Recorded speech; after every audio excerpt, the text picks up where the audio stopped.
So బేసికల్గా India super hero అంటే హనుమాన్ నుంచి కిడ్స్ అందరికీ you are the super hero.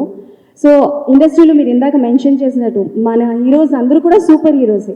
But super యోధ అన్న టైటిల్ ఒక హీరోకి ఇవ్వాలి అనుకుంటే ఎవరికి ఇస్తారు? నేను ఇవ్వాలనుకుంటేనా సూటబుల్ ఫర్ ద సూపర్ యోధ నేమ్ కళ్యాణ్ గారికి అండి.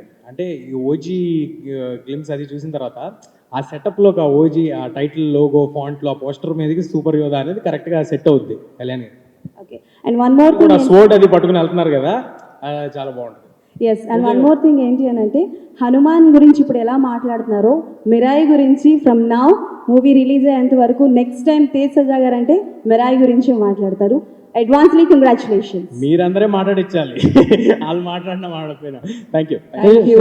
Teja garu, first of all thank you చెప్పాలి. హనుమాన్ లాంటి మంచి మూవీ ఇచ్చి చిన్నపిల్లల్లో దేవుడిలో ఒక యోధుడిని ఒక వీరుని చూడవచ్చు అని చిన్నపిల్లల నుంచి మా ఇంట్లో మా పిల్లలు కూడా ఇప్పుడు హనుమాన్ అంటే చాలా ఇష్టపడతారు. సూపర్ మ్యాన్ అవి కాకుండా హనుమాన్ అంటే మన హీరో అనేలా అంతలా పిల్లల్ని సినిమాకి అట్రాక్ట్ చేశారు. ఈ సినిమా కూడా పిల్లలతో అట్రాక్ట్ చేసేలా ఒక యోధుడిని తీసుకొచ్చి ఒక అశోక్ లాంటి తీసుకొచ్చి సినిమా చేయబోతున్నారు. సో దీనికి సంబంధించి ప్రిపరేషన్ కావచ్చు, లేదంటే అదర్ మన కొరియన్ కావచ్చు, చైనా మూవీస్ ఏమన్నా అలాంటి అడాప్ట్ చేసుకుని ఏమన్నా ప్రాక్టీస్ చేశారా? దీనికి సంబంధించి ఎలా ఉంది? ఏం లేదు సార్, ఇది చాలా రూటెడ్గా మన తెలుగు కథ, మన తెలుగు కుర్రాడు మన హైదరాబాద్ బస్తీలో పెరిగేవాడి స్పేస్లో తీయటం జరుగుతుంది. ఎందుకంటే మనం ఎంత ఇంటర్నేషనల్ ఫిల్మ్ తీద్దాం అనుకున్నా ఫైనల్గా కేటర్ చేయాల్సింది మన ఆడియన్స్కి. సో మన ఆడియన్స్కి చేస్తున్నాం అన్నప్పుడు వేరే ఎక్కడి నుంచో ఇన్స్పిరేషన్ తీసుకుని ఏం చేయట్లేదండి.